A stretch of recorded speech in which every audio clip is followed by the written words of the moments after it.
अच्छा, तुम्ही दोघं नीट बघून घ्या. भिंगोरी, तुझं घर कुठे आहे? ओ, कुठलं विशेष घर तर नाहीये. रात्री इथेच झाडाखाली बाकी सगळ्यांपासून लपून झोपून जाते मी.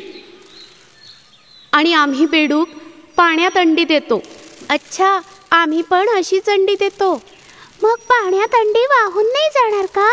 नाही, आम्ही आमची अंडी थांबलेल्या पाण्यात देतो, म्हणून ती वाहून नाही जात.